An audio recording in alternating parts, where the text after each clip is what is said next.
النهارده اتعرضت لموقفين في الشغل بينولي قد ايه ان عقلية الاطفال الصغيرة اتغيرت عن ذي قبل.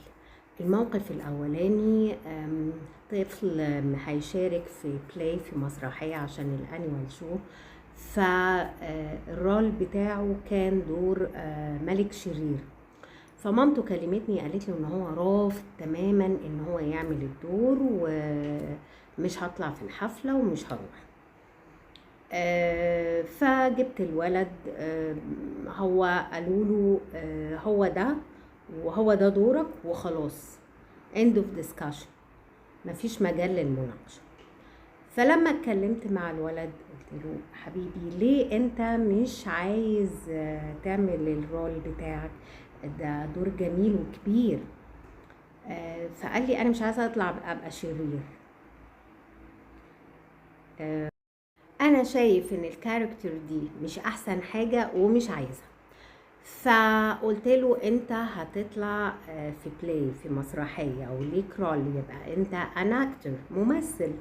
قال لي ايوه. قلت له والممثل بيعمل ادوار الناس كويسة وادوار الناس الشريرة علشان يوضح للناس ان دي شخصيات شريرة ما نبقاش زيها.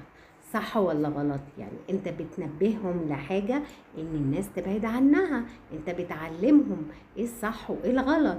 فقعد يفكر كده وقال لي صح. خلاص انا هعمل الدور علشان انا اعلمهم الصح من الغلط، وان ده كده مش المفروض نبقى زي. فحتة ان احنا اولادنا هو ده وهو ده اللي عاجبك وهو ما فيش غيره ومش هتعمل غيره، ما بقتش موجودة حتى في الاطفال. اللي هو انت عايزني اعمل حاجة اقنعني بيها، اقنعني بوجهة نظرك، يقبلها يرفضها. انما اعملها لمجرد ان انت طلبت مني ان اعملها وانا مش مقتنع بيها مش هعملها. الطفل اللي انا بكلمكم عليه ده عنده 4 سنين ونص 5 سنين. انتوا متخيلين احنا بنتكلم على عقلية الاطفال بقت عاملة ازاي؟ الموقف التاني، 2 ولدين في الكلاس، واحد خد بسكتس من واحد تاني من غير ما يستأذن صاحب البسكتس انه هو هياخدها.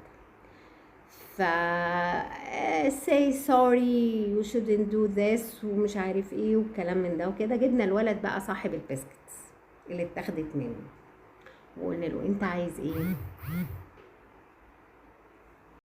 فانت عايز ايه؟ عايز نفس البسكتس؟ هيروح هجيب لك نفس البسكتس، هخليهم يجيبوا لك واحده تانية باكت تانية مكانها. قال لا انا عايز فرايز، عايز فارم فرايز، عايز شيبس.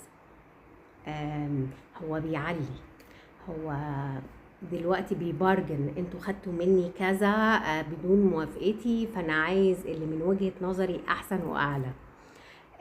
انا عجبتني عقلية الطفل ده قوي، ان هو لا انا عايز الاحسن عشان انتوا خدتوا حاجتي بدون ما تستأذنوني. فده الموقف التاني، الطفل برضو عنده 4 سنين ونص 5 سنين.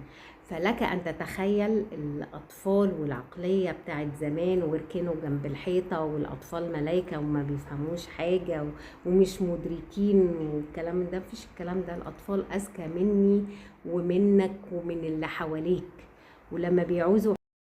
ولما بيعوزوا حاجة بيعملوها بالشكل اللي هم شايفينه من وجهة نظرهم ان هو صح.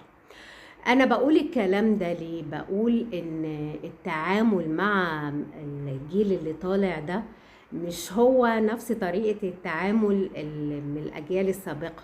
يعني كل جيل ليه طريقة تفكير ووضع مختلف عن الجيل اللي بعده، والاولاد طريقة تفكيرهم بتختلف من آن الى اخر على حسب المحيط اللي بيبقى حواليهم. فاتعاملوا مع اطفالكم ان هم فاهمين ومدركين كل حاجة كويس قوي، وان هم اذكياء جدا جدا جدا. وخلي بالكم من ولادكم وربنا يبارك لكم فيهم يا رب، ويحفظهم من كل سوء. الولاد اللي بتعلمنا بقت، مش احنا اللي بنعلمهم، احنا اللي بنستفيد منهم. شكرا.